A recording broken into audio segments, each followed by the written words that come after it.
Networks. And good morning, friends. Welcome to The Bright Side. I am Pharmacist Ben, and thank you for being here. 844-236-6010 is our number on The Bright Side, 844-236-6010. If you have questions about health, nutrition, prescription drugs, if you want to wean yourself off your meds and get on a good nutritional supplement program, we are here for you. If you have a comment or success story you'd like to share, we love hearing from you. And if you have a success story to share, we especially love hearing from you. 844-236-6010. We have Flicka Ron coming up in our third segment. She's a vocalist and a composer and a sound healer and the author of a very cool book, which I just purchased this morning, called The Transformational Power of Sound and Music. And we're going to talk about the power of sound to heal, the power of vibration to heal. Sound healing is the real deal. We create by sound. In the beginning, there was the word. There's a science called Cymatics, which is the science of creating forms with sound.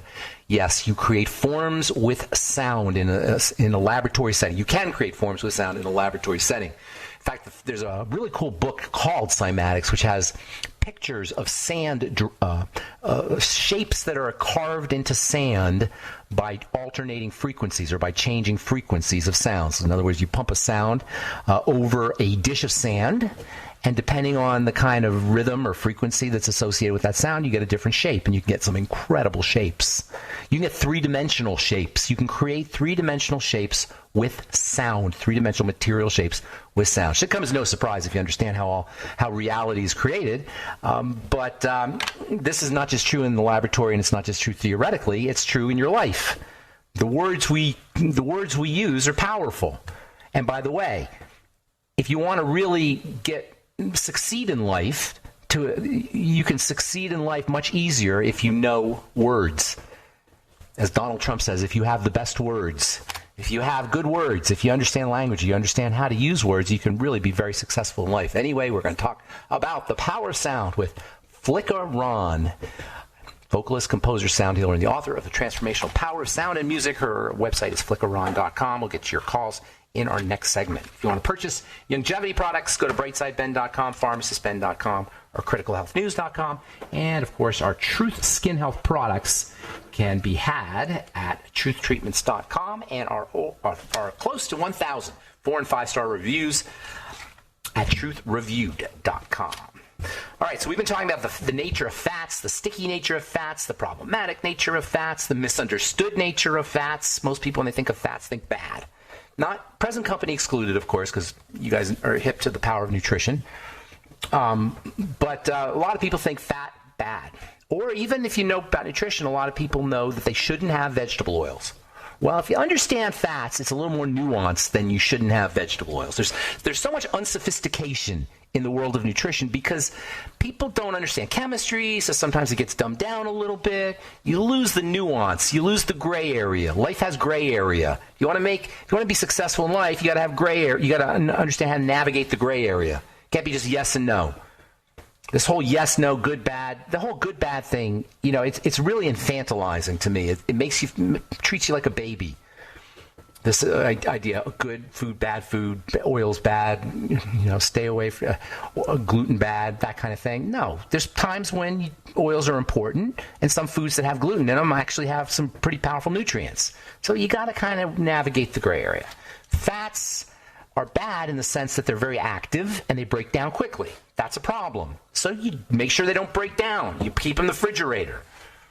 You make sure you use vitamin E with your fats, and you don't overdo it with the fats, and you don't fry the fats, and you don't cook the fats. But fats have, I'm talking about, when I say fats, I'm talking about vegetable oils. Coconut oil, stable. You don't have to worry about that one, but it doesn't have the same power. There's a kind of relationship between power and instability. Instability is bad, power is good, and you got to kind of have a balance. Coconut oil is very stable, but it doesn't have the same power as vegetable oil does. Vegetable oil's got a lot of power to it because it's got a lot of electrical energy that's stuck together. Picture magnets. If you take magnets and push them together, imagine you're taking two magnets and pushing them together. And if you push them together with the poles at the same poles, the magnet doesn't want to go together, right? It kind of bounces back, if you can kind of picture that. If you could force it together, you can force those two things together somehow. What you'd have is a lot of energy, and if you just kind of touched that magnet, it would just explode. The two magnets would explode apart. And that's basically what happens in oil. You got a lot of these magnets that are stuck together with the poles the same way, and they're very ready, able to explode. But that explosion also gives it energy. So if you can explode it biologically, like the body can explode it with enzymes and with biochemicals, then it happens just so. There's a lot of energy in there. That's good. But you got to be careful with it. You can't just treat it. You can't abuse it. Heat abuses it. Deep frying is the worst, by the way. Everybody loves deep fried Twinkies and deep fried turkey and all these deep fried foods. That's the worst. That's how you get sick. That's how cancer starts. Those fried fats, heated fats, all that energy, not good. Very bad. You need the energy to be trapped and then biologically released slowly. That's how the body likes to work, slowly, easy. So there's two kinds of fats that are so important. They're said to be essential, i.e. they're essential fatty acids.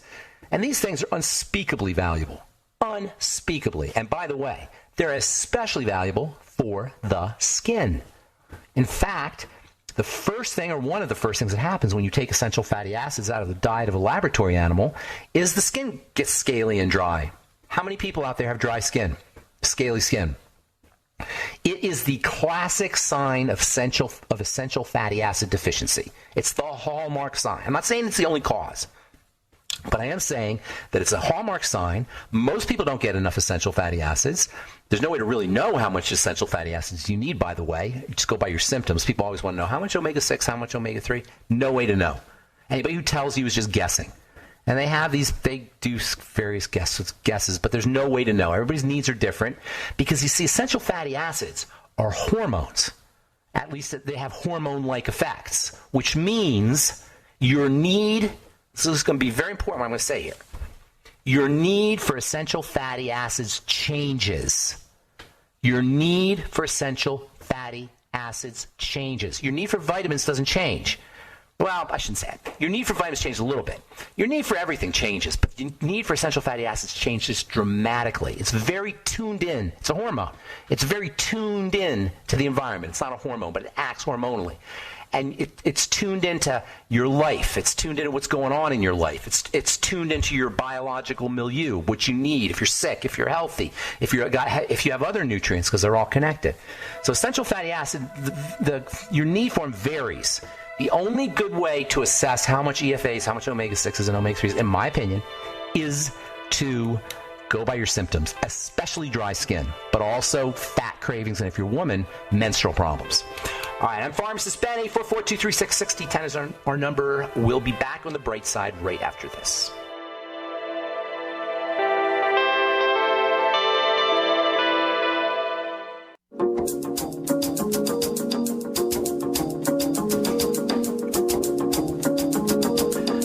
Okay, we're back on the bright side. 844-236-6010 is our number. Longevity products can be had by calling 866-735-2470. Truth by going to truthtreatments.com and checking out our 4- and 5-star reviews. Our close to 1,000 4- or 5-star reviews now at truthreview.com, truthreview.com.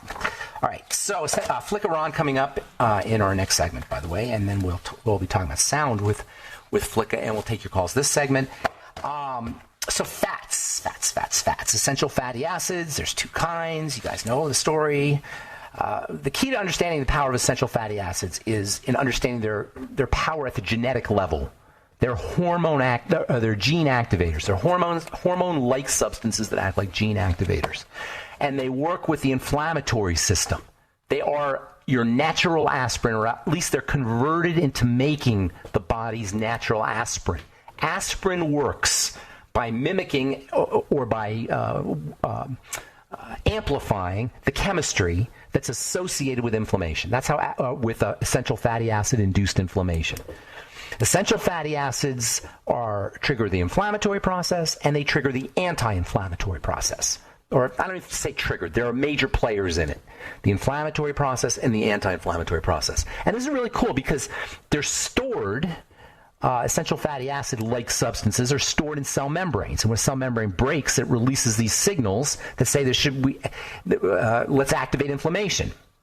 the breakage itself of the cell triggers inflammation via this mediating force called essential fatty acids, or we'll say essential fatty acid derivatives.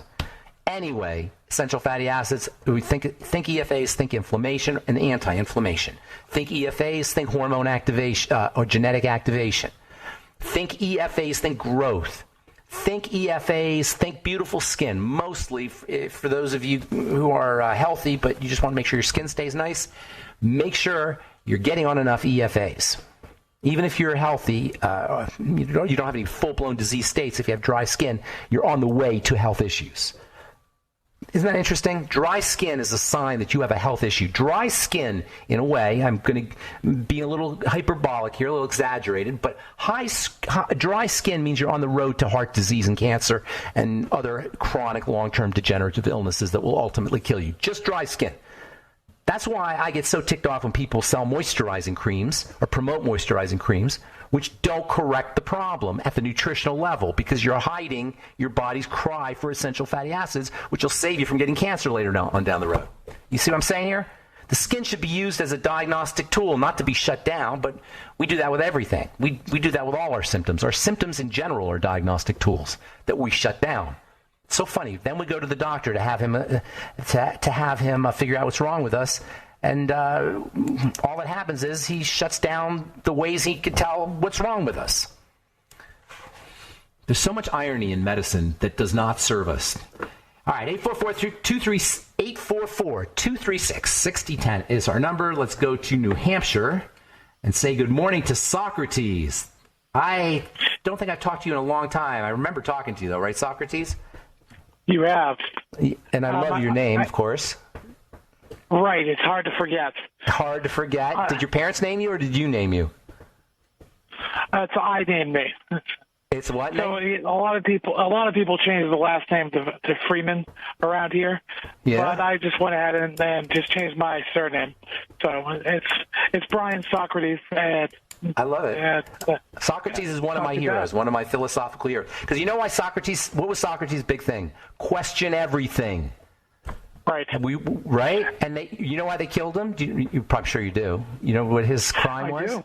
Yeah, is that interesting? Tell everybody what his crime was.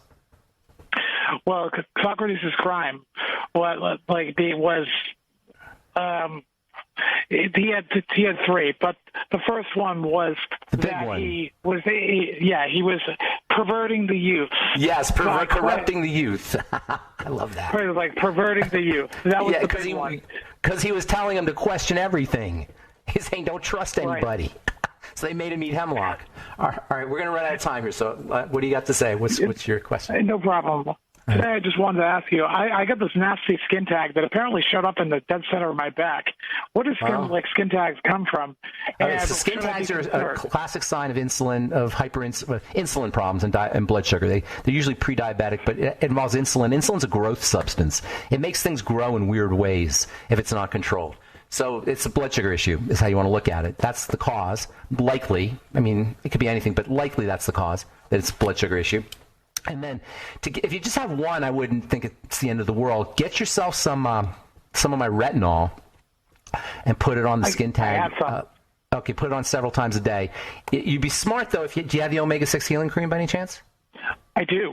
Okay, good. Make a donut with the omega-6 healing cream. You know what I mean? Put a circle of omega-6 healing cream around the skin tag, so the skin tag's sticking out of this circle of omega-6 healing cream, and then dab the retinol on there. And you put it on a Q-tip or something, and do it 2 or 3 times a day. It'll only take a couple of days, though. Yeah, it'll come off. Should I? So I shouldn't try to freeze it off, or try to? You could do that too. You could do that. Freeze it off with ice, you mean, or at a doctor's office? Yeah, liquid nitrogen. No, you don't need that yet. Try the retinol. Will do. Thanks so much. Okay, buddy. Hey, good to talk to you. Take care, Socrates. Okay, bye. Lydia. Where you been, girl? Hi, Ben. Yes. I'm doing. Yes, ma'am. I just want to get to this question. Okay, go ahead. I'm thinking about hormones all weekend here, and It's not the people normally think. It's the kind that you talk about, and I've been focusing on this, and I want you to help me understand. And I'm going to say, hang on. So let me just say this, Lydia. You are getting so sophisticated. Every time I talk to you, you get more sophisticated. more savvy, more hip to how things are working. You are. You're really getting it. You really are. Better and better every day. Better. Did you say better late than never? That's me. Yeah. I know. Exactly. Okay. Gotcha. Okay, go ahead. Okay, I want you to explain to me is about hormones. And, we know that hormones are magic. We know that it's a connection, the bridge between spirituality and... Very good. Do you really get that? Does that make sense to you? No. Do you see how that is? No, let me say a few more words, and then you could talk. I won't talk at all. But I want to know about the vagus nerve, how that's connected, and vitamin D hormone. That's connected. So all those, I'd like you to put them all together. Wait a minute. Vitamin D, I didn't hear you. Vitamin D, the vagus nerve, was there another one in there? Well, hormones that are the bridge that connect the spiritual to the... Do you want me to explain that? I want all, with the vagus nerve and the vitamin D hormone. Oh, link all three together. Link all three together. Okay, I can't do that in a minute, but I'll try and do it really quick, and then maybe we'll do it tomorrow. Okay, so it bridges, first of all, the magic part. It bridges the invisible world with the visible world. That means that as we perceive our environment, our hormones change. And there's only two ways we perceive our environment, two classes of ways, scary or safe. So far, so good? Okay. So far, sure. Scary goes through the sympathetic nervous system. Safe goes through the vagus nerve, the parasympathetic nervous system. Vagus equals parasympathetic. So far, so good? Okay. There's only two ways we see the world. Okay, when we say bridges the invisible with the visible, I'm being very succinct here, and I'm out of time. So there's two ways we see the world: sympathetic, parasympathetic. Vitamin D regulates the parasympathetic side of things. Vitamin D is involved with the parasympathetic functioning, growth, repair, long-term kinds of things. So far, so good? I'll elaborate. Yeah. Call me tomorrow, elaborate. Got to go, Lydia. All right. Great question, though. Thank you. All right, I'm Pharmacist Ben. We've got Flicker On coming up next. Don't go away.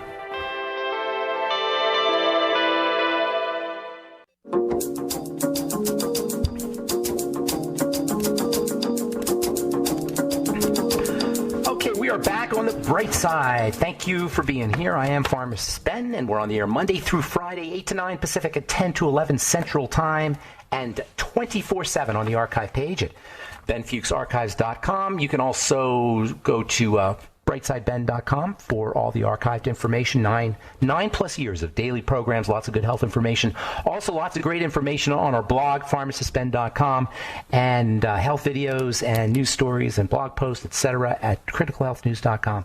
And you can also purchase longevity products off the websites as well. And don't forget to take a look at our Truth Skin Health products, all formulated in my compounding pharmacy, formulated for healing wounds, and healing wounds equals beauty.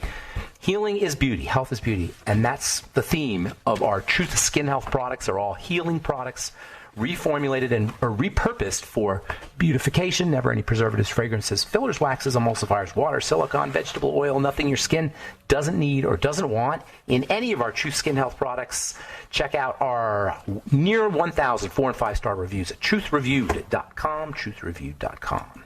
Okay, I am excited to have our guest on, the very euphoniously named, pleasant-sounding named Flicker Ron. We're going to talk about sound and sound healing. Flicker's a vocalist as well as an author, and I just purchased Flicker's book this morning on Kindle. I haven't gotten a chance to read it, but I'm looking forward to doing that. I've been a big believer in the power of sound. In the beginning, there was the Word, and that's all you need to know if you don't believe in the power of sound. Please welcome to the bright side, Flicker Ron. Hey, Flicker.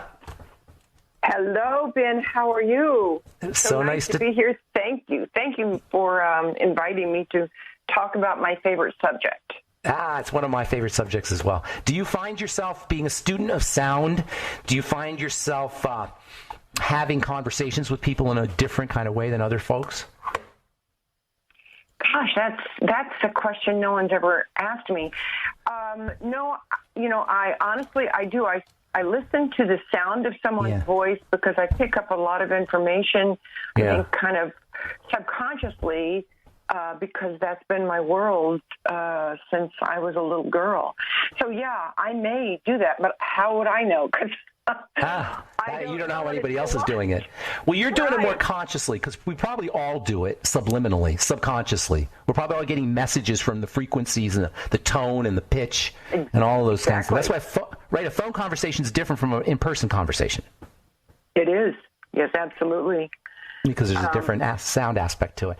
So you're a doctor of sound, or at least a professor.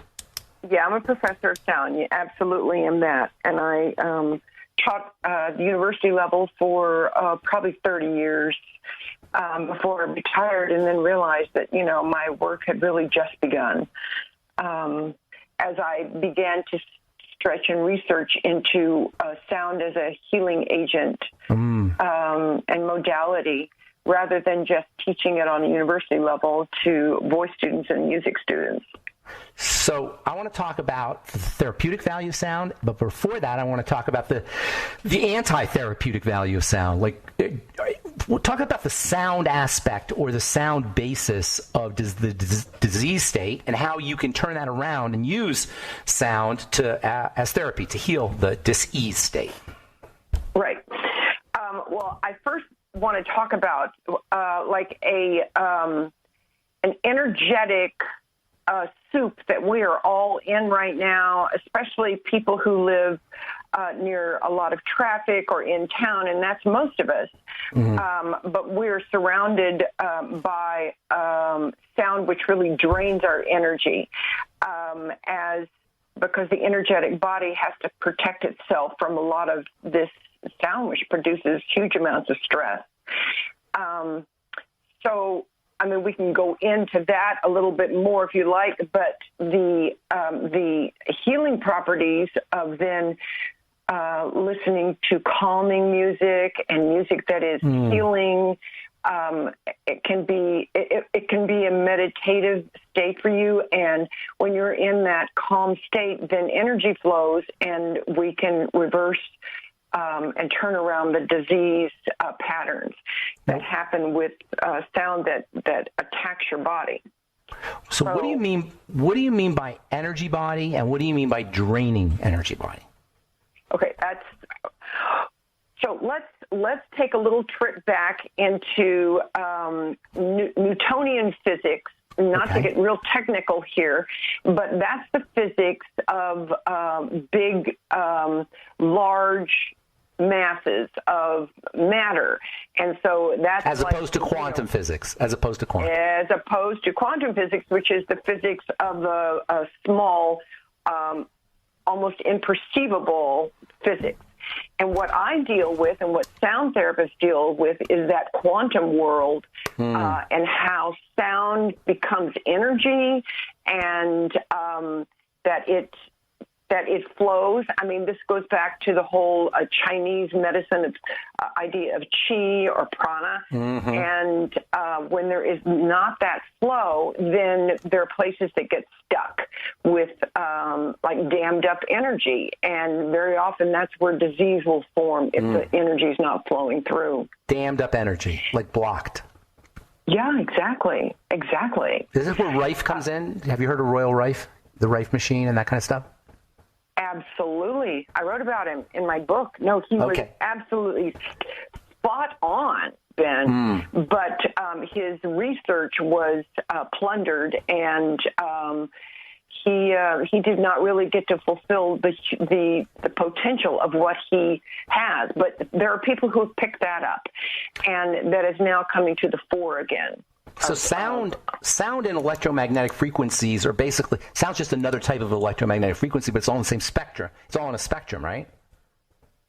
So yes, different frequencies do different things to your body. Yeah. And if you're familiar with the chakra system, each of the chakras are a transducer of energy, and sound can influence each of those chakras. They're transduction devices. They're changing They're changing energies, like playing with it, so it's more compatible to the body in some way. Exactly. No, true. Yeah. So we all know what the heart chakra feels like. That's when when you're feeling in love or you're looking at something beautiful, you can almost feel that heart chakra open up. And as it's opening up, it's also gathering energy from the people that are around you who are loving you. And then you take that into the heart chakra, and then your body uses all of that positive energy in the healing process. It's a great feeling. Can that be done remotely, you think? I mean, it seems like you should be able to do it remotely. You can activate somebody's heart energy remotely, right, if it's all electromagnetics. Yes, and what we know now is that because matter is both particle and wave, that we are both wave and particle. Waves don't have a place where they end or begin. So this whole spectrum of we are all one, it's like real. It's totally real. It's real.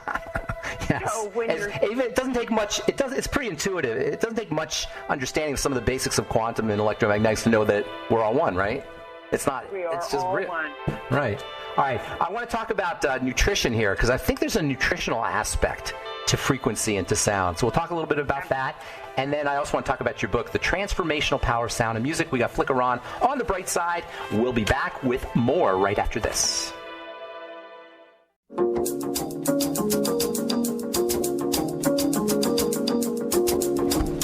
Okay, we are back on the bright side. We're talking to Flicka Ron. Flicka, so if you take a bowl of potato chips and you take and you pick an apple off the tree or a tomato off the vine and set them next to each other, there's definitely a difference between the two energetically. Like you can feel it. And I assume that's true about all foods. Do you think there's like a sound element to good eating, a sound element to good nutrition? Or I should say, you know what I mean by sound, like a frequency element to that? Well, yeah, the two foods you mentioned, they're alive. So they carry life energy, and your chips are dead food. Yeah, there's caloric value there, but I mean, if you want to be, I've been thinking a lot about wellness, and I talk a lot about wellness with my clients. And yes, the more foods and music and sound that you can ingest, and I say ingest because sound can be ingested, brought into your body that is more alive, then you will be moving toward wellness. And I also wanted to say, Ben, is that, we really can be our own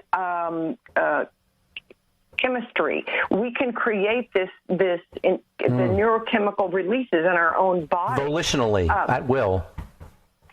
Absolutely. That's what I want to empower people to know, is that you can have a huge impact on your immune system by your thoughts, what you are feeling. Yeah. Do you want to live in the middle of adrenaline and cortisol, which are stressors, or do you want the serotonin and the dopamine and the oxytocin? Yeah, absolutely, 100%. That's so right on. And that is one of the most powerful messages as a culture we can learn from childhood upward. That's the kind of message. Don't you think that's the kind of education we should be having? How to run our bodies.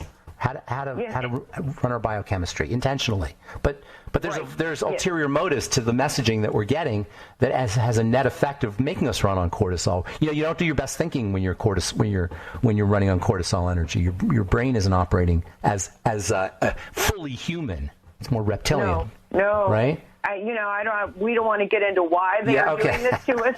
All right. We don't want to go there just yet. If you want to, but no. Yeah, no. There's more to talk about. So I want to talk about your book because I bought it today. I didn't know you had it. I would have bought it earlier and I could have read it, but I didn't get a chance to read it. So I got it on Kindle. I'm very, very excited. Tell us a little bit about it and why you wrote it and what you want people to know about it. Oh, gosh, Ben. Well, I wrote this book actually after I retired from university, and I began to ask this question, what is healing music? Why do people designate some music as, quote, healing and other not, quote, healing? And then I went I researched all of this for a couple of years, going into a lot of historical accounts from Greece and India and Tibet, looking at what they used as healing. And I wanted to see if there were commonalities between all of these traditions, the indigenous traditions. I went down to Peru, and I lived with the Shipibo Indians there and experienced the Icaros, which is the name of the group that I do, which is the name for sacred song. So as I experienced the effect of the sacred songs in Peru in a huge hut with a bunch of other people and Shipibo shaman. Ayahuasca? Was there any ayahuasca involved? Oh, there was plenty of ayahuasca involved. And, I want to say it was profound. It changed my life. And it has to be done very, with a lot of sacred intent. Yeah. But no, ayahuasca was, I saw things that you don't see in your normal brain state. And I got a lot of information about the music that I was going to be composing, which I have done, and how I was going to write this book. So the commonalities I list in the book if someone is interested, and I describe the things that I found from South America to North American Indians to the Peruvian, the African. It's all the same. And then you say, well, why is it all the same? And then there are some deeper truths which start to emerge, which I'm getting really excited about. Wow, Flicka, you're having a change. Your life is totally changing here. So let me ask you about this idea of the sound. What's the relationship between sound and ayahuasca? And I'm very fascinated. I've never done ayahuasca, but I've read a lot about it, and I'm quite fascinated with it. And I know quite a bit about DMT. And by the way, can I get you to come on another time and talk about ayahuasca? Do you mind doing that? My God, I would love to do that. Okay, please, we'll talk about that. Yes, we'll definitely, because I think people will be interested in it. And it's pretty amazing stuff. What's the relationship between sound and ayahuasca? Well, the incredible thing that I experienced, there were two things, was how the shaman from the Shipibo tribe use these ikaros, which are songs, to manipulate the energy in the Maloka, which is the hut where all this takes place. It's about a 6-hour experience, but I could see with my eyes, Ben, I could see what was happening to the sound. I could see it. And then I could see how the sound was being used as healing for people who needed it. You could see the sound. You had synesthesia, like a synesthesia kind of thing. I could see the sound. I could see it. I got it. That's awesome. And then my question was, what do you want me to do with this? Because you're really communicating maybe with your higher self or with some ayahuasca spirit, Mother Ayahuasca, I don't know. But in any case, it's a very wise, loving energy that I was communicating with. And I was told specifically to use certain pitches and tuning, which I described. Have you heard of biotuning? Is this the biotuning thing? Have you heard of that, or is that what you're referring to? It's called biotuning. Biotuning means with a tuning fork. Specific. No, it's actually a practice. Okay. Yeah. Is that what you mean? No, I know what you're talking about. Yeah, that's a different thing, and that's kind of what I do with my crystal singing bowl is to biotune. But yeah, tuning fork can do that. I just prefer my crystal bowls. But the tuning that they were referring to was at 432 hertz. I don't know if you've heard of that. I've heard of that. Yes, I have heard of that. Absolutely. There's some cool YouTube videos of 432 hertz. But I don't know that. Can you resonate with it just by listening on YouTube, or do you have to have headphones, or do you have to have a certain kind of setup to do it? Well, or just listening. I would suggest headphones for sure, so that you're getting all of the undertones and overtones webbed into the pitches that are tuned to 432 hertz.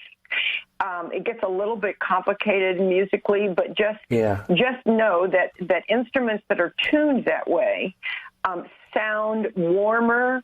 And what we see in Cymatics, which is Cymatics or Cymagics? Did you say Cymatics or Cymagics? No, I said Cymatics. Okay, Cymatics. Gotcha. Cymatics. Okay. And that is when you introduce sound to water, and you see these shapes kind of emerge. It's amazing stuff. Sand on. It's amazing. God. It's amazing, and three-dimensional shapes. Absolutely. Yeah, particulates in water, and they are three-dimensional, and they come up with all these geometric shapes. Yeah, it's amazing. Which then I found, Ben, there's commonality within those shapes. Yeah. And there's patterns. There's repeating things. Things repeat, kind of thing. Yeah. Fractal-like. Well, not so much fractals, but I saw the common shapes were. Are you familiar with platonic solids? Of course, yes. There are 7 or 8 platonic solids, something like that. Right. Well, all of those solids can be fit into a tetrahedron, a star tetrahedron. That is so cool. Listen, we're out of time. I can't do justice to all this amazing stuff you're talking. But you're coming back for sure. Okay. In fact, Flicka, stay on the line because I'm going to book you right now. Okay? Can you stay on the line? All right, hon. Okay, yeah. All right, that was really cool. And I'm telling you, folks, we lose our power when we don't leverage all of the invisible energy that precedes the visible energy. That's something just to ponder on, to chew on. We lose our power when we don't leverage the invisible energy that precedes the visible energy. And we're taught that the invisible energy is baloney and only the visible energy is real, which is so disempowering. But we're about changing. We're about changing that on the bright side. All right, that's it for now. Thank you for listening. Have a wonderful, beautiful, awesome, spectacular day. I am Pharmacist Ben. We'll talk to you later, folks. Bye for now.